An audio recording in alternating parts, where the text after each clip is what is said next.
Hi, I'm Kylie Minogue. Welcome to my Videodrome.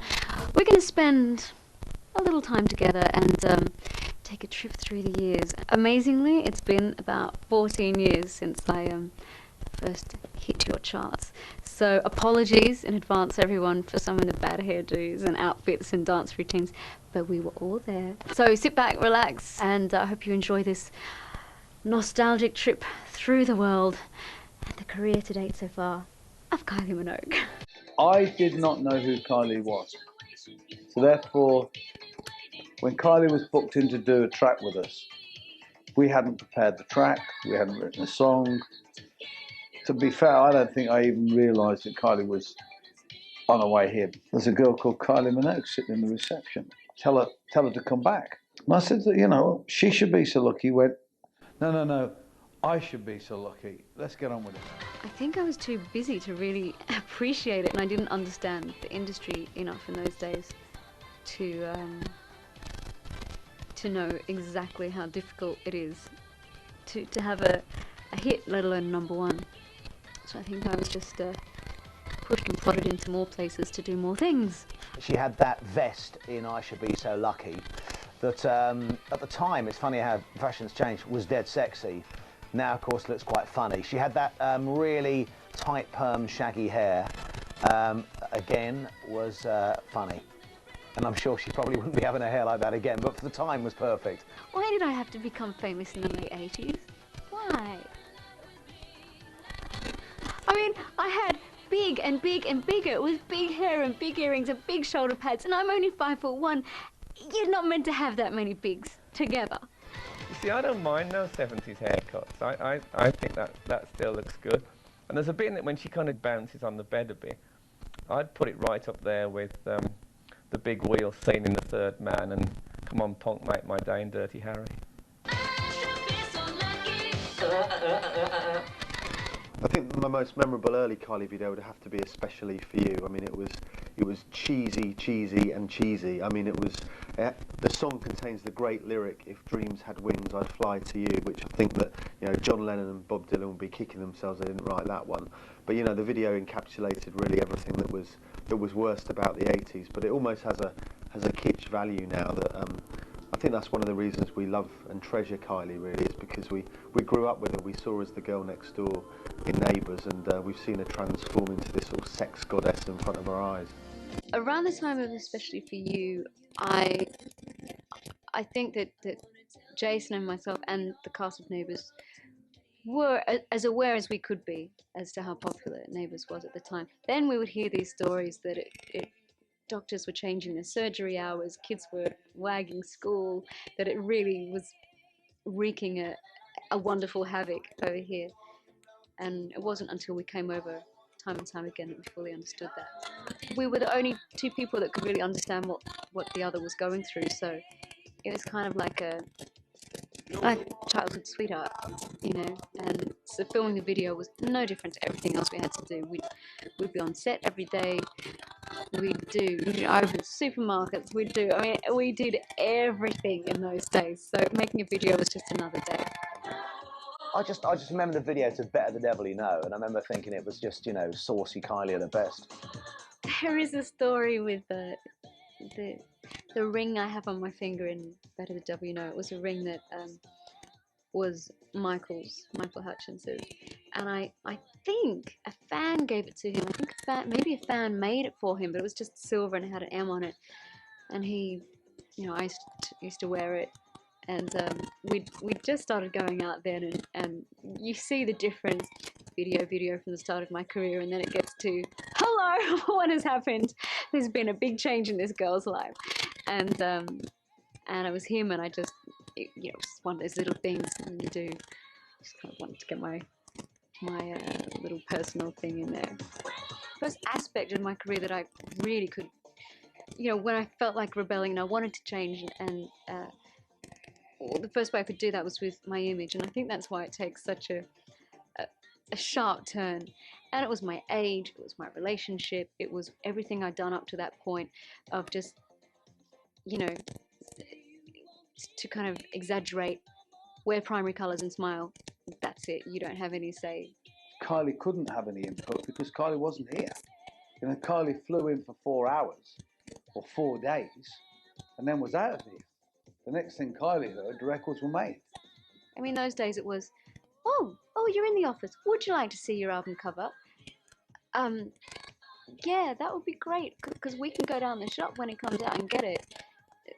There were times where there was that incredible level of involvement. So the image, yeah, suddenly it was hot pants, it was lashes, it was eyeliner, it was big hair, it was I guess the kind of teenage rebellion that I missed out on. Confide in Me was the first release with Deconstruction, so I was entering a really different and uncertain period of my career.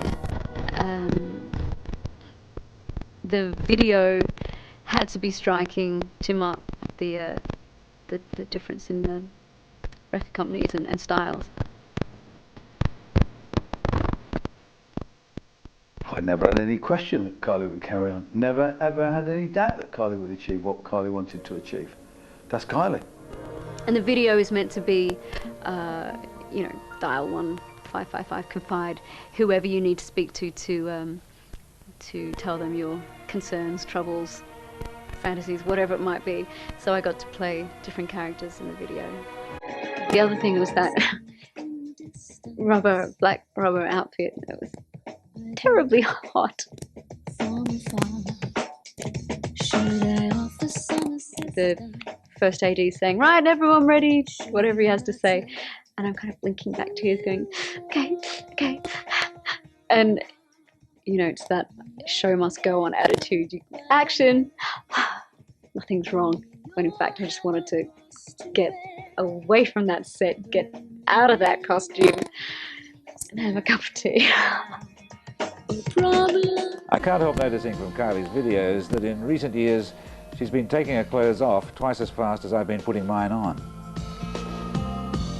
The inspiration for Put Yourself in My Place is blindingly obvious. Barbarella, which I'm a massive fan of that film, and I think it's probably the shortest synopsis I've had for a video treatment. We intend to recreate part of Barbarella. It's one that people remember very well too. This video turned up and it was the new Kylie video, and everybody was like, oh, she's taking her clothes off. And I do remember sitting in the edit suite for like 3 hours, everyone, we were just trying to spool through it. Does she, can you see? No. Oh no, you can't see anything. And I just remember at the time everyone was like, Kylie causes outrage by stripping off. Hey, that's Kylie. She's always reinventing herself and expect the unexpected, and I think that's a key to her success. I really didn't know much about Nick Cave before I worked with him. He contacted me, we have the same record company in Australia, contacted me about duetting with him on the Murder Ballads, and had then explained to me that he, for like 6 years before that, he'd been thinking about recording with me, but had waited. Or it's a mark of him and how he does things is that he waited until the time was right. And what's really special to me is that he first thought about it at a time when the most uncool thing you could say you wanted to do was record a duet with Kylie Minogue.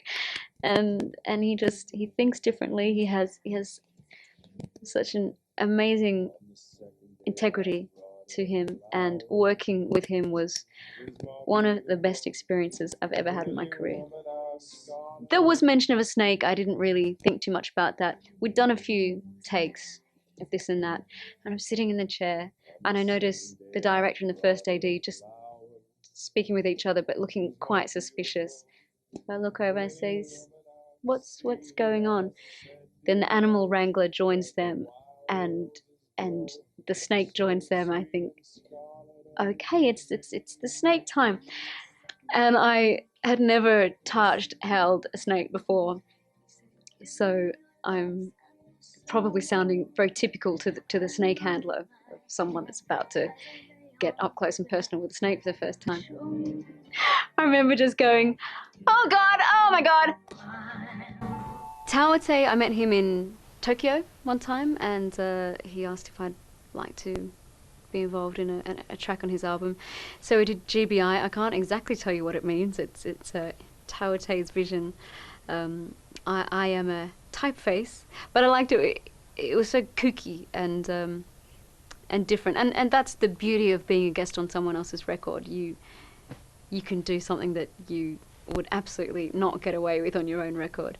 So similarly, the video is quite off the rails. Hello. It was done on DV. We were racing around New York on and off of trains. The funny thing was that if it was anywhere else, I'm sure people would be going, what's happening? And the fact that it was in New York, people were getting on and off the trains going, yeah, there's another loony walking around on the subway. Kylie is a typeface. I mean, she's going, I am a typeface. It's like, I think, you know, it's madness. It's totally deranged video, totally deranged idea, and she has a totally deranged side. Kylie has a real insanity, a real alienness about her personality sometimes. You know, she's very kooky, very eccentric, and that comes across in that video more than anything else. I think there can only really be one video to be Kylie's best, and that's got to be Spinning Around. I mean, Kylie, let's not forget, she did have a rather shaky period in her career. I mean, she tried to reinvent herself several times as a sort of disco diva, which didn't quite work. She then started working with the Manic Street Preachers and wanted to be a sort of Britpop indie girl. That didn't work, and in fact, she was actually, you know, at a very low point. She was dropped by a record company, but Parlophone Records decided that there was some life in her yet, and they proved themselves right. It was difficult. It was frustrating.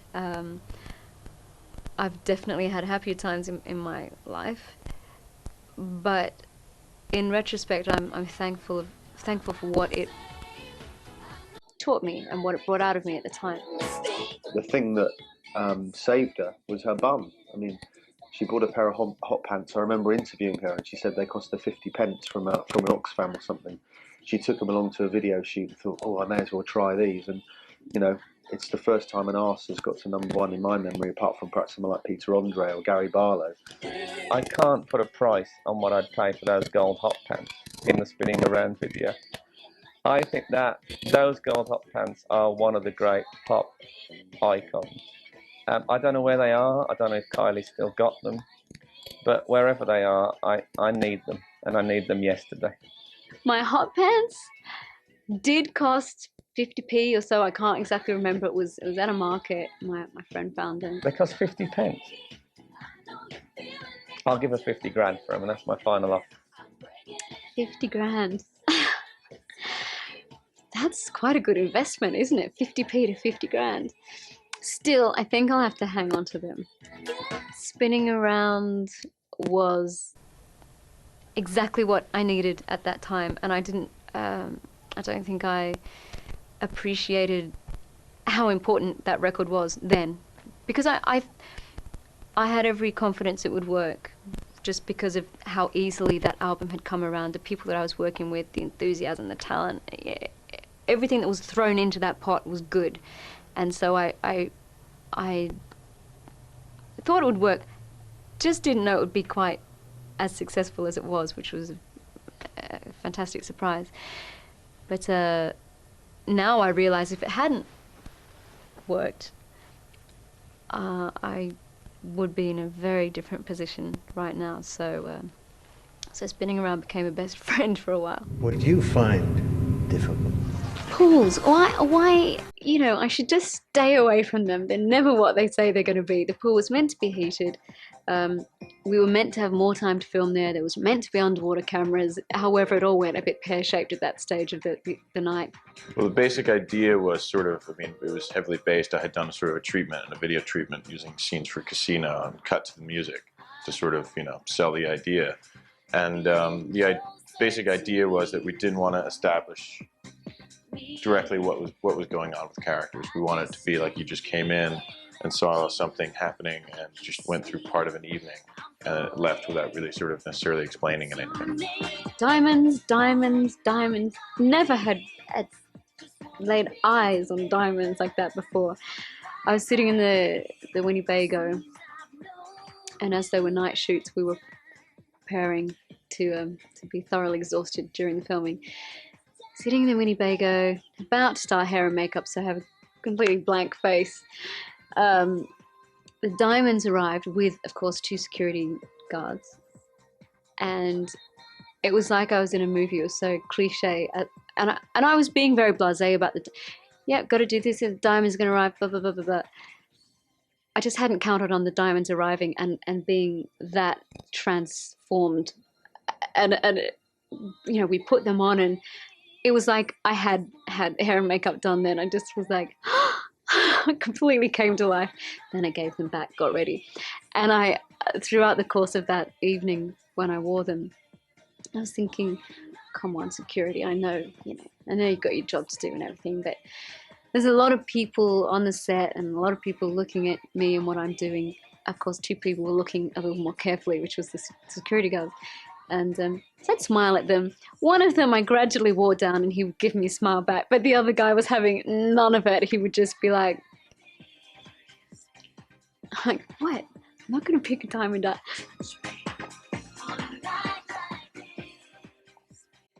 I suppose the thing I remember most from the Please Stay video is the pole, sliding down the fireman's pole, having to be winched up the pole first and cling on up there. And action. It does make a terrible noise going down as well. You don't get to hear that. But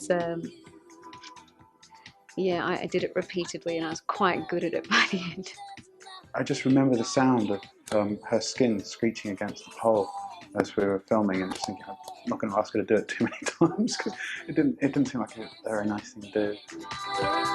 I think that one of the reasons that the media adore her is because, I mean, obviously she's an extremely beautiful woman, and she's been all of our fantasies since we were probably 15 years old, growing up with her in soap operas. And I think that she's reinvented herself. She's taken a leaf out of Madonna's book, certainly recently, and I think that we've just seen her grow from this girl in the boiler suit saying "rack off," into this rather beautiful sex goddess. Oh, I never know what to say with regards to having a sex kitten image. I'm flattered by that, but at the same time I realise that's it's such a two-dimensional illusion. I think you can make anyone look fabulous in a video or a photo shoot. There's this button X you hit and it's like, poof, everything looks perfect. But I don't suppose I would have gotten away with it for such a long time if people didn't have a genuine reaction. So I'm allowed to be sexy or glamorous or funny, or all of those different aspects to my personality I'm allowed to explore and be at different times. So if sex kitten's one of them, then so be it.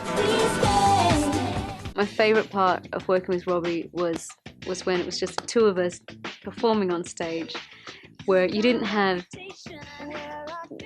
your entourage, you didn't have people, you didn't have cameras, but you don't really think about them because you're doing a live performance and doing a song that's so much fun to do.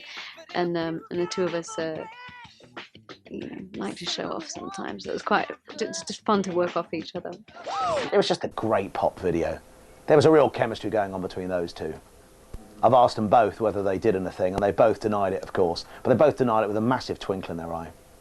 I hope they did. It'd be a waste otherwise, wouldn't it? I think Kids is an absolutely fantastic song. I love performing it. So, I am exhausted. I had no idea what going through, well, not even the whole history of my videos, some of my videos would do to me.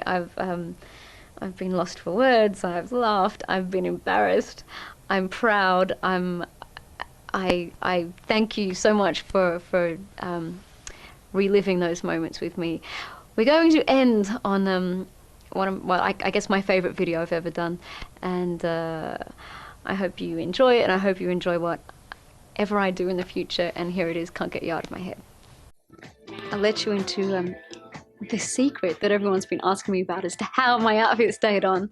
It involved hydraulics, stunt team, harnesses, mirrors, and a bit of tape. And that's okay. Mainly it was tape, and some careful editing. I wish I could take my clothes off and look like that. Oh, respect. It was so refreshing to work with a woman in the studio. Completely love all the guys I work with, but to work with her with someone who has the same type of vocal range and knows what it's like to be the performer and have to go out and do it time and time and time and time again. Is there one thing I like especially about Kylie Minogue? Well, no, not really one thing. There are many things. But of course, you know, one of my favorite things about her is that she's the same size I am. Yeah, we exchange clothing. No, it's true. What? It's not a joke. Gee, I've done enough videos now to know that you can make something that's decent, that's even good, perhaps. But to make something where you really, everyone's pleased, everything, where choreography, costumes, lighting, set, direction, the sound, all of the elements work, and we set out to do something that was strong, that was slick, that was immediate.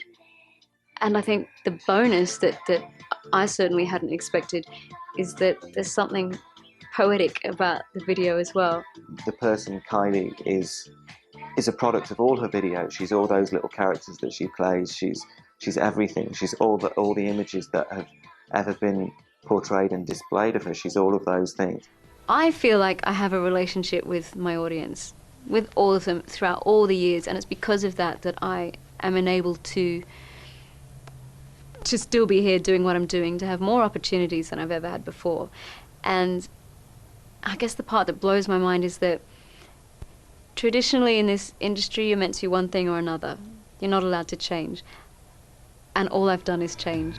In autumn 2000, she played her biggest gig ever. 4 billion TV viewers watched her perform at the closing ceremony at the Sydney 2000 Olympics. It doesn't get any bigger, does it, to be there representing your country, singing at the Olympics is unreal. I mean, I know she was terrified, but at the same time, you know, we did talk about it after, and she said, I've never been so scared ever in my life, but she just said it was incredible. Kylie's confidence was back, and shortly after that, she teamed up with Robbie Williams to perform Kids. She laughed at rumours of a romance and went on to start work on her latest hit, Can't Get You Out of My Head. What do you think of her latest single? Fantastic. What a catchy record. It's probably going to end up one of the biggest sellers of the year. It's just a catchy tune. It's when you hear it, it's the kind of thing that I'm sure, you know, in a way Victoria Beckham probably wishes that someone had arrived, you know, on her desk with, because it's a great song. She just looks sexy, and that's what you want to have a pop star like her. She looks happy, sexy, and it's nothing rude, but it's very suggestive.